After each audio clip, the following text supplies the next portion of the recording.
Ẹ káàárọ̀ o, mo kí gbogbo ọmọ Nàìjíríà, pàápàá jùlọ ọmọ Yorùbá, ẹ̀yin ẹ̀yà Ìgbò mo kí yín o, mo kí gbogbo ẹni tó bá ń gbọ́ mi, gbogbo ẹni tó bá gbọ́ èdè mi, mo kí gbogbo yín. Oṣù May la wà yìí, èyí ni 2nd of May, láti ìlú Èkìtì mo ti ń bá yín sọ̀rọ̀. Ẹ jọ̀wọ́, nǹkan tí mo rí ní òru èní mọ́jú, ó ṣẹ̀rù bà mí, ó dẹ́rù bà mí gidi gan. Èmi àti sísítà mi lájọ sunlé, wọ́n wá kí mi láti ọ̀dọ̀ wọn, wọ́n sùn sí yàrá ọ̀tọ̀, mi náà sùn sí yàrá ọ̀tọ̀. Nígbà tí àwa méjèèjì máa jí, mo ròyìn nǹkan tí ojú mi rí lójú oorun fún sísítà mi, wípé wọ́n fi hàn mí wípé ogun ja ìlú Èkó. Sísítà mi lanú lẹ̀, ó ní nǹkan tí òun rí mọ́jú náà nìyẹn. Bí èmi ṣe rí tèmi rèé, sísítà mi kàn sọ fún mi briefly pé àwọn sárura nílùú Èkó àtọ̀tọ̀ àtòsí pé gbogbo èèyàn ń sunkún, ẹni ká kú sáré káàkiri, kò sẹ́ni tó lè dúró, ọlọ́mọ mọ́mọ́, aláàbúrò màbúrò mọ́, kò sẹ́ni tó lè dúró tìrọ. Sísítà mi, my own sister, blood sister, ló sọ àláì fún mi ní àárọ̀ ibi àṣejù orí bẹ́ẹ̀dì mo ìwà, mi ò tí ì jẹun epo, mi ò tí ì jẹun iyọ̀, mi ò tí ì mu omi sẹ́nu. Ọlọ́run àánú dẹ̀ ń gbọ́, ìfihàn lélẹ́yìí kì í ṣe àlá. Mi ò kí ń lọ ṣọ́ọ̀ṣì o, mi ò dẹ̀ kí ń lọ mọ́ṣáláṣí, mi ò dẹ̀ kí ń foríbalẹ̀ fóríṣà kankan, ṣùgbọ́n mo gba Ọlọ́run alààyè gbọ́, mo gba Ọlọ́run akọ́dá ayé àti ẹ̀ṣẹ̀dá ọ̀run, mo gbà gbọ́, ó dẹ̀ máa ń tọ́ mi sọ́nà, mo ń bá sọ̀rọ̀, ó ń gbọ́, kò dẹ̀ kúrò ní ìtọ́sọ́nà mi láti ìgbà tí mo ti dì mú.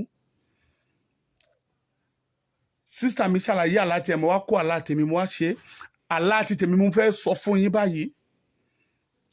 Mo láláì débi pé mo sunkún jáde sójú ayé, ẹ̀rù bà mí, omi jáde lójú mi. Mi ò mọ nǹkan tí mo lè ṣe mọ́. Bí mo ṣe wà, bí mo ṣe láàlá yẹn, ẹ̀rù yìí bà mí síbẹ̀síbẹ̀ gẹ́gẹ́ bí ọkùnrin. Mi ò lóògùn, ṣùgbọ́n mo lọ́lọ́run ọba, mo dẹ̀ ní àyà kí nǹkan tó lè gbomi lójú mi ó pẹ́. Mo ní àyà gidi gan, mo ní àyà, kò sẹ́ni tí mi ò lè kojú ẹ̀, mi ò gbéraga. Ṣùgbọ́n eléyìí dẹ́rù bà mí, ó ṣò mí lọ́wọ́. Àwọn Fúlàní, wọ́n gba gbogbo Èkó. Ọlọ́run gbọ́ bí mo ṣe rí, mo ṣe ń sọ yìí. Ẹ̀yin wòlíì ńlá, ẹ̀yin alágbára ńlá, Pastor Adébóyè, Pastor Yodepo, Pastor, mi ò mọ orúkọ àwọn pastors yẹn torí mi ò ń fi bẹ́ẹ̀ tẹ̀lé wọn, mi ò mọ much ń pa wọn, bọ̀ àwọn tí mo rí pé popular ni wọ́n yẹn. Bàbá Mountain of Fire, gbẹ̀yìn bàbá ńláńlá àwọn yẹn tó yẹ pé aládùúrà ńláńlá ni tẹ́ gbàgbọ́ nínú Ọlọ́run, tó tẹ́ bá mọ̀ pé lóòótọ́ l'Ọlọ́run ń lò yín, ẹ jẹ́ k'Ọlọ́run lò yín fún Nàìjíríà, má yẹ k'Ọlọ́run lò yín fún owó nìkan. Ẹ má yẹ k'Ọlọ́run máa lò yín fún owó àpò ara yín nìkan, ẹ jẹ́ k'Ọlọ́run lò yín fún Nàìjíríà. Ẹ gbáradì àdúrà, àsìkò fún àdúrà lélẹ́yìí tí Nàìjíríà ní ìdàdúrà. Èmi tí Ọlọ́run fi eléyìí hàn, mi ò ń lálàá anyhow, mo lè má lálàá odidi ọdún kan, mo lè má lálàá, ṣùgbọ́n tí Ọlọ́run bá fi ìkan mi lójú oorun, ìfihàn ni, kì í ṣe àlá. Eléyìí tí mo rí ìfihàn gédégbé ni. Ó ṣe wá jẹ́ pé àwọn méjì péré la sunlé, àwọn méjì wá lárò àlá kan náà ní ìgbà kan náà. Ọlọ́run fi nǹkan kan náà hàn àwa méjèèjì ní ìgbà kan náà. Ohun èlò tí ò wúlò rárá, tí ò tí ò lágbára rárá, Ọlọ́run lè lò fún ohun èlò tó lágbára. Bí náà ṣe lágbára tó, bí náà ṣe lè pa gbogbo ìlú run tó, omi lásánlàsàn á pa iná run. Kò sí ọ̀nà àrà t'Ọlọ́run lè gbà jíṣẹ́ tiẹ̀ tí ò dẹ̀ lè gbà rán àwọn ènìyàn. Kì í ṣe wòlíì nìkan l'Ọlọ́run rán sí ìlú.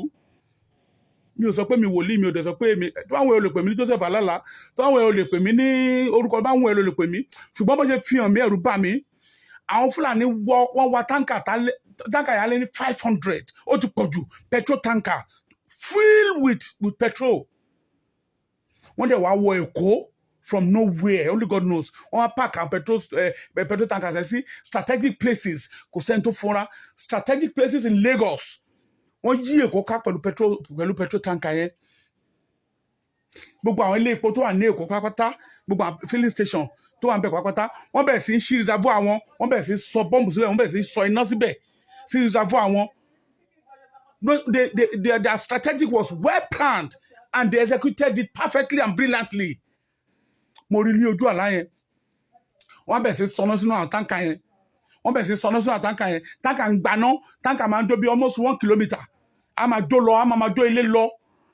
igbe oró mò ń gbọ́ nínú ilé, oró àtọmọdé àtàgbà ní orúkọ Jésù. Ìwọ tó ń wo fídíò yìí, igbe oró ò ní dún nínú ilé ẹ, igbe oró ò ní jáde lẹ́nu ẹ ní orúkọ Jésù. Ogun tó ń finá jóni mọ́lé kò ní ṣẹlẹ̀ sí ìwà àtẹ̀bí ẹ nínú oṣù tí a wà yìí, nínú ọdún tí a wà yìí, títí láé àti láéláé. Wọn ò ní gbọ́ igbe oró nínú ọ̀dọ̀dẹ, wọn ò ní gbọ́ igbe oró nínú bí tẹ́ ti ń wo fídíò yìí. Wọn igbe oró, igbe ẹgbàmí, ẹ bá mi gbé, kò ní jáde nínú ilé yín. Bí mo ṣe rí ní ìlú Èkó nìyẹn, kò dẹ̀ sẹ́ni tí ò lẹ́bi tí ò lára ṣèkó o. Tó bá ní kò kàn mí ṣe Èkó ló ti fẹ́ ṣẹlẹ̀, kì í ṣe Èkó nìkan o. Mo ti pariwo tipẹ́tipẹ́ nínú fídíò mi almost 1 year ago, 1 year plus. Mo ti ń pariwo kíní pé ogun ti wọ ìlú Nàìjíríà, ó ti wọ ìlú ilẹ̀ Yorùbá, pé àwọn Fúlàní ti yí wa ká. Kó tẹ̀ tó di pé Sunday Igboho dìde rárá lèmi ti ń pariwo yìí. Kí Sunday Igboho tó gbógun dìde fún àwọn Fúlàní lèmi ti ń pariwo yìí. Wọ́n fi hàn mí náà ni. Bó ṣe fi hàn mí ń gbà yẹn náà rèé tí mo pariwo. Ṣùgbọ́n kò sẹ́ni tó dá mi lóhùn. Ó ti wá hàn sí ojú àwọn alágbára ń sìn, ó ti wá hàn sí ojú àwọn leaders ń sìn pé lóòótọ́ làwọn Fúlàní ti wà ń bẹ̀. Ṣùgbọ́n síbẹ̀síbẹ̀ àwọn leaders tá a gbọ́kànlé kò sí nǹkan tó kàn wọ́n pẹ̀lú ogun àwọn Fúlàní. Ogun 2023 náà bá kiri. I want to become president. I want to become president by all means. I want to become president by all means. If you become the president and everybody is killed, who are you going to rule? Who are going to be your subjects? Why don't you first solve the problem that is confronting your people before talking of just running for presidency? For crying out loud. Aṣáájú Ahmed Tinubu, aṣáájú ènìyàn ló yẹ kó jẹ́, kì í ṣe aṣáájú òṣèlú. Aṣáájú kan rere. Nigeria is in trouble. I know you are brilliant. I know you are very, very brilliant upstairs. Why can't you just sit down with meaningful people from Yoruba land? Sit down with meaningful people, call a meeting. Ẹ pèrè ayé jókòó, báwo la ṣe fẹ́ ṣẹ́gun àwọn Fúlàní? Fúlàní ti gba Yorùbá tán o. Ẹ̀rí nǹkan tó ń ṣe nílẹ̀ Ìgbò, wọ́n pa wọ́n léjìdá. Every blessed day náà pa wọ́n pẹ̀lú strategy, wọ́n á máa parọ́ pé àwọn no government kan ni. Àwọn Fúlàní náà ṣe. Now ilẹ̀ Yorùbá ń sìn, wọ́n ti gba gbogbo ilẹ̀ Yorùbá pátá, wọ́n ti bẹ̀rẹ̀ sí operate ni, wọ́n dẹ̀ máa bẹ̀rẹ̀ sí operate 2023 kọ́lọ̀njọ́ kó hold ni o, kọ́lọ̀njọ́ kó jẹ́ election 2023 kó hold ni o. Ẹ lọ kọ sílẹ̀, mo tún ti sọ báyìí, ẹ lọ kọ sílẹ̀. Mi ò ń ṣe wòlíì, mi ò tẹ́ ń lọ ṣọ́ọ̀ṣì rárá, mi ò dẹ̀ ń kúnlẹ̀ síwájú wòlíì kankan kó gbọ́ lé mi lórí láyé. Mi ò nífà kankan, tí mò ń dá kọ́nà kan láti mọ ọ̀rọ̀ ìlú, no. Mi ò dẹ̀ ń forí balẹ̀ foríṣà kankan, ṣùgbọ́n mo gba Ọlọ́run alààyè gbọ́. Èyí tí mo sọ yìí, ìwọ tó ń gbọ́ mi, tó bá wù ẹ́ kó gbàdúrà, tó bá wù ẹ́ kó má gbàdúrà, tó bá wù ẹ́ kó múra, tó bá wù ẹ́ kó má múra, ṣùgbọ́n èmi Ọ̀dúndún Asòdedẹrọ̀, bó ti sọ tèmi lẹ́ni ná. Bó ṣe rán mi ni mo ṣe sọ. Ẹ̀yin ọmọ Nàìjíríà, ẹ̀yin ọmọ Yorùbá, ẹ jọ̀ọ́ ẹ jẹ́ ká dìde sọ̀rọ̀ yìí. Ṣèbẹ́ni tó gún bá sọ fún pọ́ńbọ̀ ló ń fògùn jà. Gbogbo àwọn Oòduà tó ń kóra jọ tó ń sọ pé àwọn lóògùn, a máa fògùn kojú wọn. Ṣèbí tó bá sọ fún ẹni, ṣé irú bí mo ṣe sọ pàlà ìwáyé yẹn, ọ̀nà oró fẹ́ lògùn fífẹ́ gbèjà báyìí. Ogun tó mú yàn lójú oorun níbi tó ti ń sùn, tó ti dáná sí táǹkà tí táǹkà jó gbogbo ilé lọ bí ilẹ̀ bí ẹni, tó dáná sí petrol station wà ní almost every nook and cranny of Lagos ní petrol station wà. Even gan lẹ́yìn kùlé everybody buy petrol station ní business tó tún ṣe káàkiri, and government is not even talking about that. Is that safe? Governor Sanwo-Olu, why are you not doing anything about this situation? Also, Fulani people will come in multitude from the northern parts. Wọ́n máa kóra wọn pẹ̀lú trailer. Immediately bá ti dé Kára, tán bọ́ọ̀lù báyìí, tán ti lè wọnú àwọn inú igbó wọn yẹn, rí wọn mọ́ nìyẹn. Nobody will be able to trace them. Wọ́n gbé yẹn, wọ́n pa wọn lójoojúmọ́, wọ́n pa àwọn tó ń travel lọ sí Ìbàdàn, wọ́n pa àwọn tó ń travel láti Ìbàdàn, wọ́n pa àwọn tó ń travel lọ sí Ògbómọ̀ṣọ́. They are killing people on daily basis. Our leaders are not doing anything about it. Adẹ̀pẹ̀ yín leader, irú leader rádaràda wo ni yín?